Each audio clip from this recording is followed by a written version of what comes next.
Hey, welcome back to another episode of Friday Foods and Facts with your favorite guy, me. So, today, excuse me, we got a little scratchy throat here. Nothing to worry about though. I'll be all right. So, today I wanted to talk to you guys about just some of the questions that I've been seeing arise over the past couple weeks and give you a little bit of market information as well, as usual. But more so just answering these questions, kind of getting some of this trepidation out of the way for people, just so that people know what's going on, what they can expect, what they can do, what their options are, and so on and so forth to be successful. So, without further ado, let's get into some of this market information. So, the Fed has been talking, and they are thinking that they see that we're moving in the right direction with inflation, but they do say that they want to raise rates. They're not necessarily talking about within a certain time frame as like rapidly raising them like they have been, but they have come down on the size, the increment in which they're looking to raise it to maybe about 0.25% rather than 0.5 or 0.75% like they have been. So it's not going to be so aggressive. That's due to us winning the battle on inflation. But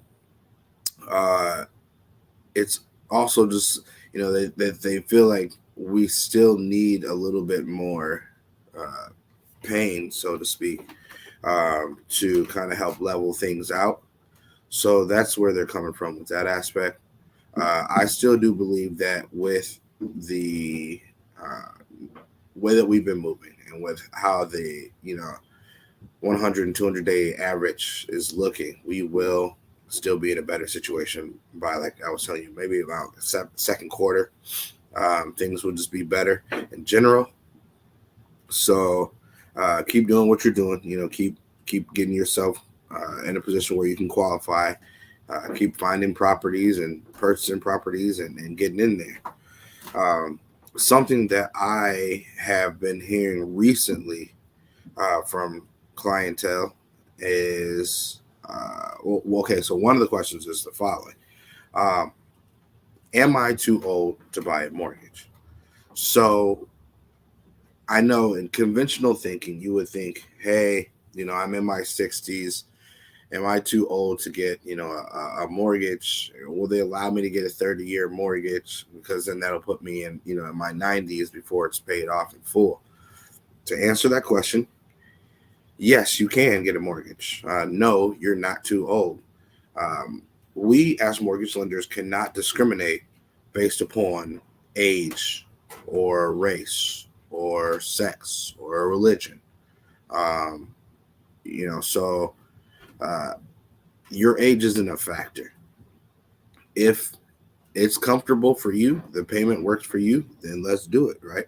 Like, it still makes sense. And with today's market, honestly, it's still probably going to be quite a bit cheaper than it would be to rent. Rent right now is typically anywhere between $1,200 to $2,000 a month. You can definitely get a mortgage for less than that. So I don't want you to let your age discourage you as far as what options are going to be available for you. And don't let anyone tell you that because you're maybe upwards in age that you have to do a shorter program, because that is discriminatory. And that's illegal. There's consequences to that, like big time consequences. So don't let anybody try to corner you or push you in that direction. Another question that I have been seeing lately is, what is the difference between FHA and conventional? I'm getting that a lot from first-time home buyers because, when they're looking at properties, sometimes they're seeing like conventional loan options only, or they're seeing FHA, conventional VA. So they're trying to figure out what the difference is, how they can qualify for that. And how I explained it to someone actually just this morning is FHA and conventional, they have their differences in a couple different aspects. Debt to income ratio, down payment, how mortgage insurance is derived, how much you have to pay for mortgage insurance, when it can be removed, uh, and other compensating factors. So we'll go into the explanation. Uh, the nuances between FHA and conventional. First being, let's start with the amount of down payment. For first-time homebuyers, on a conventional loan option, you can get into a property with as little as 3% down. That's 3% of the purchase price. For FHA loan option, you don't have to be a first-time homebuyer, but you can't have multiple FHA mortgages. There's a rare occasion where you can't, and that's usually due to some type of extenuating circumstance. And if you feel like you may be in an extenuating circumstance, maybe you have an FHA mortgage right now, um, give me a call. We'll dig a little bit deeper in this situation and see if it's something that can apply to you. But as far as FHA is concerned, the minimum down payment requirement is 3.5%. And that doesn't vary whether it's your first time or if it's multiple use of an FHA mortgage. Whereas for conventional, after your first time use, that 3% isn't available anymore unless you're doing another mortgage with someone who is a first time home buyer. Typically speaking, after you have used your first time home buyer eligibility, uh, any subsequent conventional mortgage or any subsequent conventional mortgage, you're gonna have to put down 5%. So I want to dive into that bit just a little bit further. Let's say, for instance, you have currently an FHA mortgage, right? And then you want to go buy another property. Well, you are not a first time home buyer. So you can no longer purchase a property with 3% down on a conventional loan option. Even though it's your first time using a conventional loan option, you're still not allowed to just purchase a property using 3% down. You would have to go to at least 5% down if it was a primary residence. If you're looking at a second home, it's going to be at least 10% down. And if it's an investment property, it's going to be at least 15% down. So you're going to see those variances, and then those nuances begin to appear based upon your history as a buyer. Also, first-time home buyer means anyone who hasn't had ownership interest in a property within the past 3 years. That doesn't mean that you haven't had a mortgage before. And I speak of this because another person I talked to just earlier this week, she was in a situation where she inherited a property from a parent. That inheritance of the property no longer makes her a first-time homebuyer. Yes, the property is free and clear. Yes, it doesn't have a mortgage. No, she's never actually purchased a property. No, she's actually never had a mortgage. But because the property is in her name, she's not a first-time homebuyer. She has ownership interest in a property within the last 3 years. So then that knocks that 3% down off the table for her, which then makes it so that now she has to have 5% at least on the conventional loan option. Or she can exercise her FHA loan option and get into the house with 3.5% down. So the FHA may save her 1.5% of where she would typically have to be if she was buying a conventional mortgage, because she currently does have a property in her name. So that may be a benefit there, something to consider and think about. Another difference between FHA and conventional mortgage is debt to income ratio. So your debt to income ratio is the amount of debts that you carry versus the amount of income that you make. And so that's the debts over the income, and that's going to give a certain percentage. Now, this debt to income ratio also needs to include all the housing expenses on the property that you're looking to purchase and all the housing expenses on any other properties that you own. So you may own 3 other properties and you're looking to buy another property. We have to take those other properties into consideration: the taxes, the insurance, the mortgage payment on all those other properties.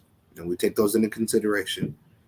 And that goes a part of your debt to income ratio, as well as the property that you're looking to purchase at that time, the taxes, the insurance, the mortgage insurance, if there is going to be mortgage insurance, and the principal and interest payment. So all of those things culminate to affect what your debt to income ratio is, and that then has bearings on what programs you can qualify for.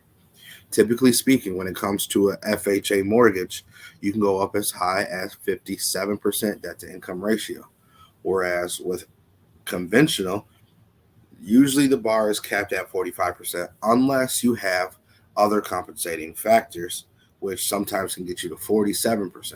So there is a difference in debt to income ratio between the two, which is going to have an effect on what you can qualify for. Just bare bones, it is what it is there. If you can go up to 57% of what you make as an income versus 47%, well, then right there lets you know that there's a 10% difference on what you can qualify for.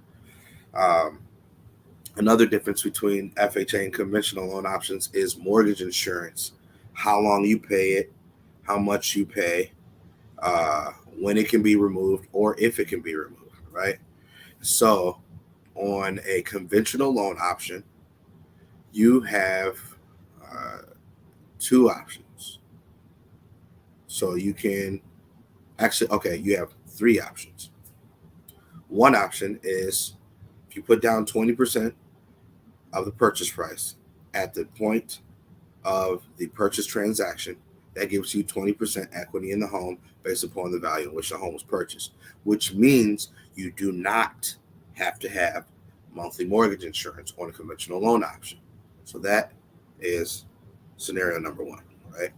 Scenario number two, there is what's called lender paid mortgage insurance.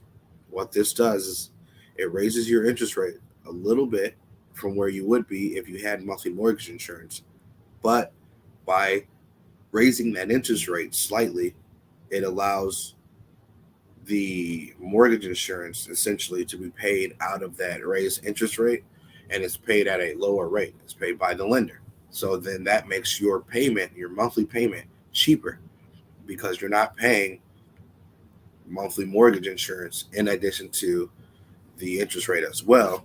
It usually saves you, uh, a decent amount of cash. I don't want to give you an actual number because it's going to depend upon um, the size of the purchase, right? But it does save you a decent amount of monthly expenses in which you can use to reapply to the mortgage and knock your payment down quicker. I mean, your principal down quicker, which gets you out of the home faster, or you can just reap the benefits of not having to pay that extra money and doing something else with it, right? A third option is you take the standard PMI, private mortgage insurance, and you pay the monthly amount, and that mortgage insurance will be there until you reach the point where you have 20% equity in the home. Once you have 20% equity in the home, that's going to give you the option of requesting from your current servicer to remove your mortgage insurance. So then they're going to review your loan scenario, look at how much you purchased a house for, what your current loan balance is on the property, and then they're going to, sorry, my nose is itching a little bit here, and then they're going to make a determination if there's enough equity in the home, and they're going to do an appraisal to make sure that there is enough equity there, and then they will remove the monthly mortgage insurance.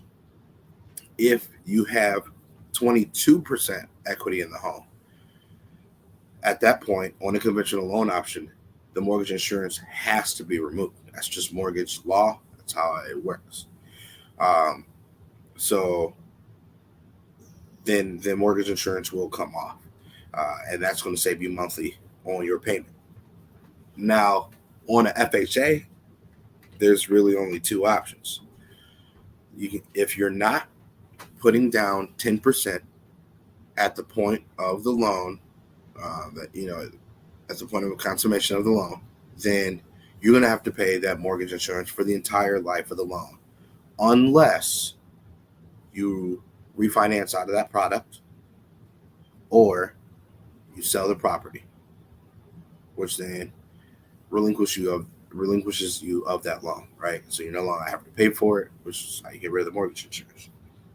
The other side to that coin is with FHA, if you are putting down 10% equity in the home at the point of purchase, at the time of consummation of the loan, you will then have to pay mortgage insurance for at least 11 years, regardless of the term selected for the, the mortgage.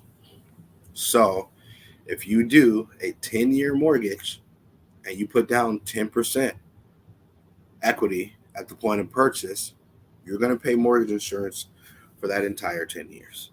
There's nothing you can do about it, nothing to make it go away.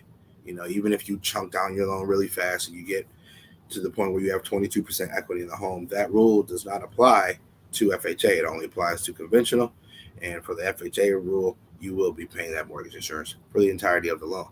And unfortunately, you can't do anything about it unless you do, as I mentioned before, sell the property or refinance out of that product. Those are your two options there.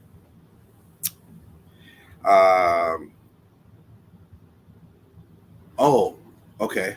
Another difference with FHA versus conventional is the stringency of the appraisal.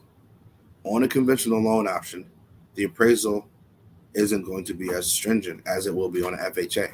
With FHA, they're looking for certain things that conventional appraisers aren't typically looking for. One of them being on an FHA mortgage, if there's cracks in the driveway or the sidewalk leading up to the property, that needs to be addressed. It's considered a trip hazard, so it could cause someone a trip. They could hurt themselves. FHA is going to want that fixed before they give a full value to the property of the home, and that is something that's going to have to be addressed before the loan can get closed. If you have a porch that has stairs leading up to it, FHA is going to want you to have railings on both sides leading up that up the stairs to that porch.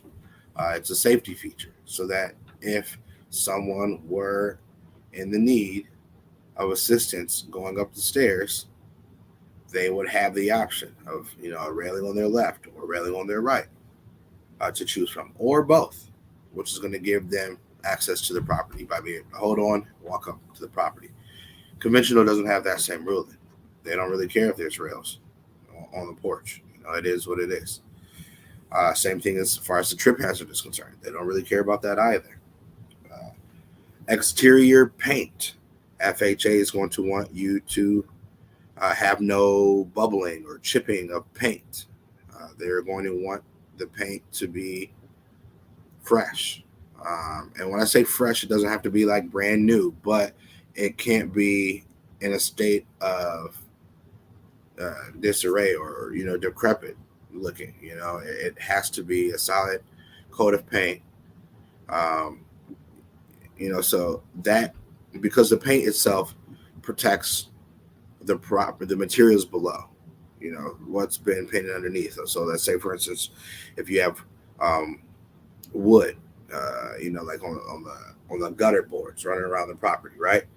And if that is not painted, then moisture is going to seep into the wood, which then can begin to cause rot, which then can spread further on, onto the property as that wood rots further and further, or it can cause things to fall, break and fall down, which could potentially harm someone. So, excuse me, FHA is going to want that addressed, and that's externally as well as internally.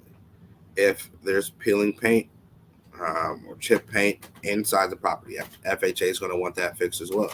Conventional, not so much. So you have like little health and safety nuances like that differentiate FHA versus conventional. And there's more that we can go into, but those are just some of the key things to kind of have your eye out for when you are purchasing a property. And if you are looking to go FHA, just know that if you see peeling paint, that's going to have to be something that's addressed. And typically your agent will know these things. and they'll reach out to the listing side and say, hey, my client is interested in this property. They are going FHA. You and I both know that FHA is going to want that paint fixed up. So can we just go ahead and knock that out here at the beginning of the process before an appraisal is done, so that it doesn't encumber our appraisal, um, you know, further down the road, and then have it so that we have to have a reinspection done on the property after the work is completed. Saves everybody time, saves everybody money, which makes everybody happy. Another difference between FHA and conventional loan options is the ability to obtain a second home or an investment property. Conventional allows you to do loan financing for second homes or investment properties. FHA kind of allows you to do an investment property. You can't buy the property as an investment outright. You do have to be occupying, and this is in reference to a multi-unit property. You do have to be occupying one of the units in the multi-unit property in order to be able to have an investment property, so to speak, with FHA. So it will have to be your primary residence. You will also have to abide by the primary residence rules, which means you're going to occupy this property within 60 days of closing, and you're going to stay in that property for at least 12 months before you vacate the premises. And that's just how it works. There's nothing you can do about it. Otherwise, you put yourself at risk of, being flagged for mortgage fraud because you bought the property under false pretenses, being that you were saying you're going to live in it as a primary residence, and you're doing nothing but renting out said property, thus making it an investment property. And you reap the benefit of a better interest rate because you bought it as a primary residence under false pretenses. And so therein lies some mortgage fraud. So don't do it. It's not worth it. If you get caught, there's some serious penalties. So yeah, don't do it, right? Let's see.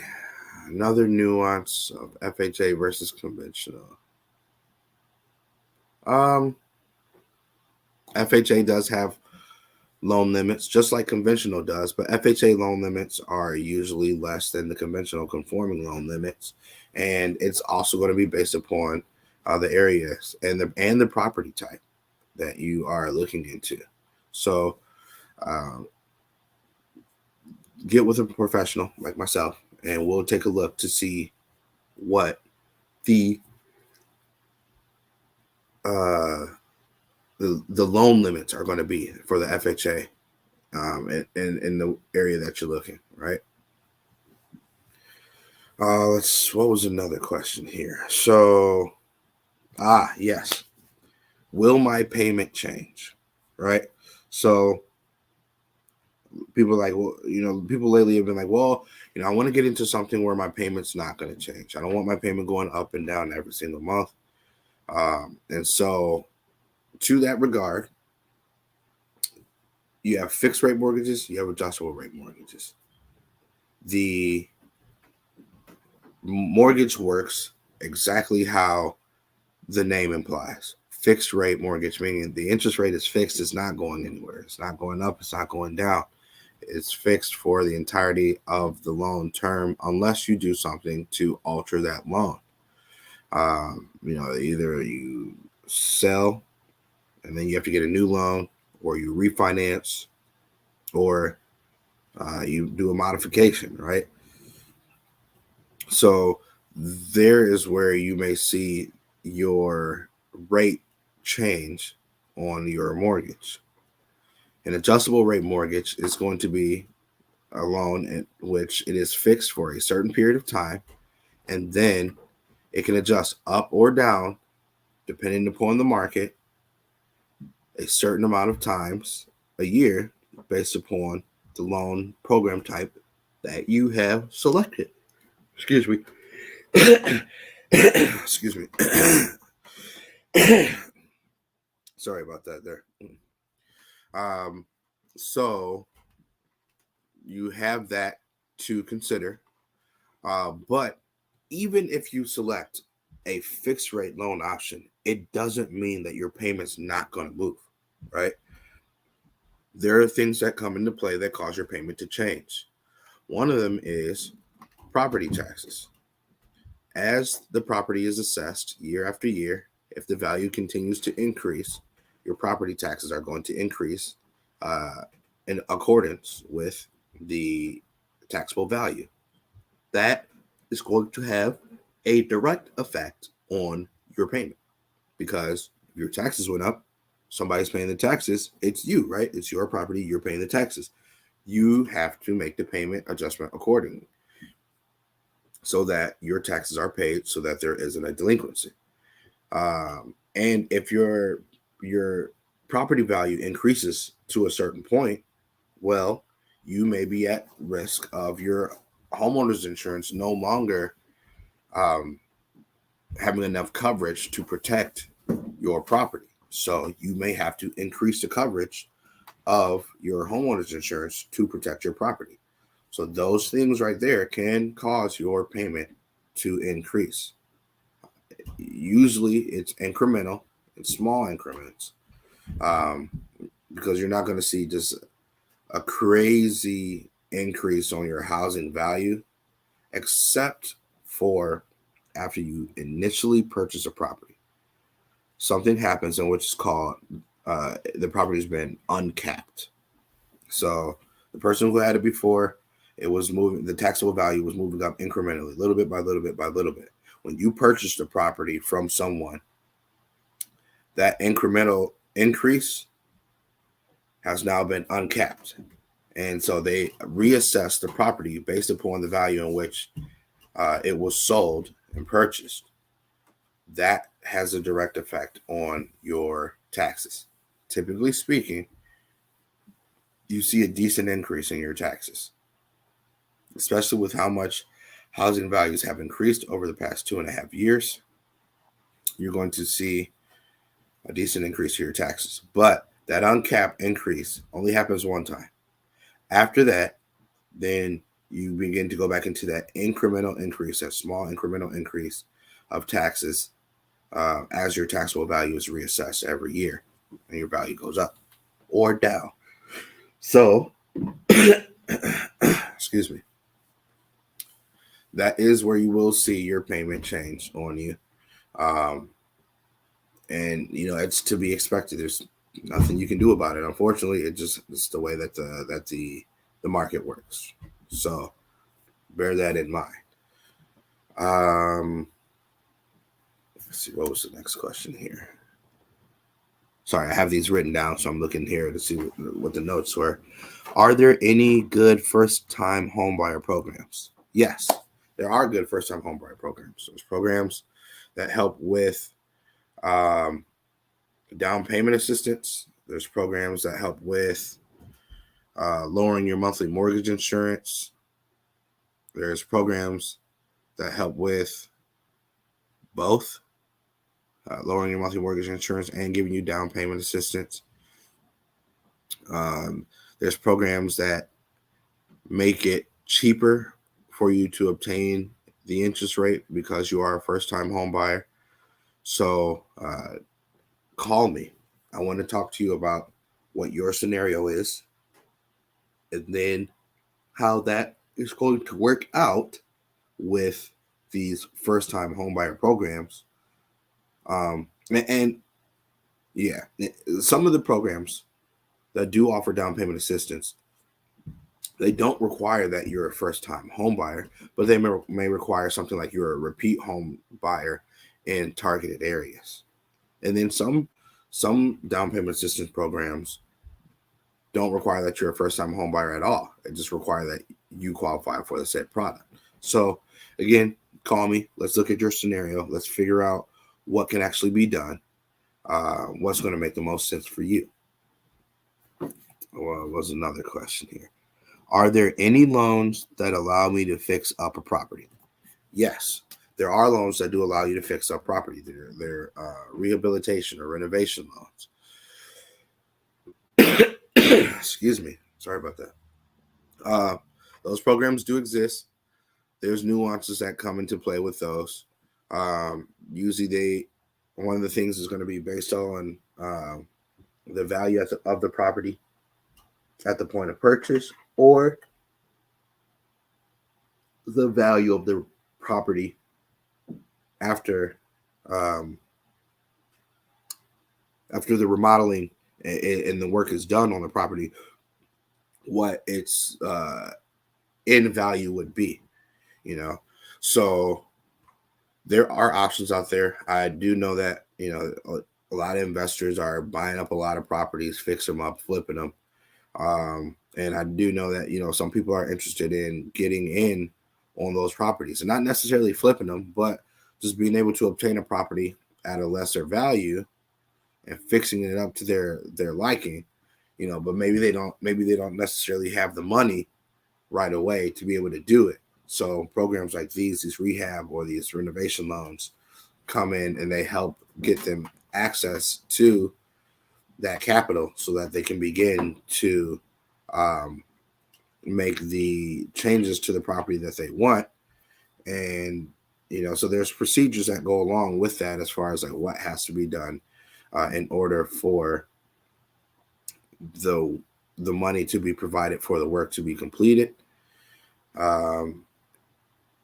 The amount of appraisals that have to be done, verifying that the work has been completed in a work-like manner,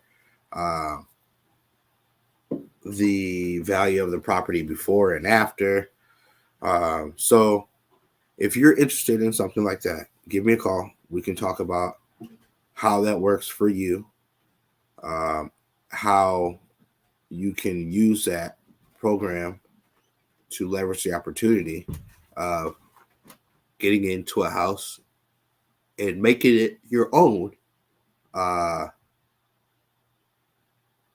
versus buying a property that's already been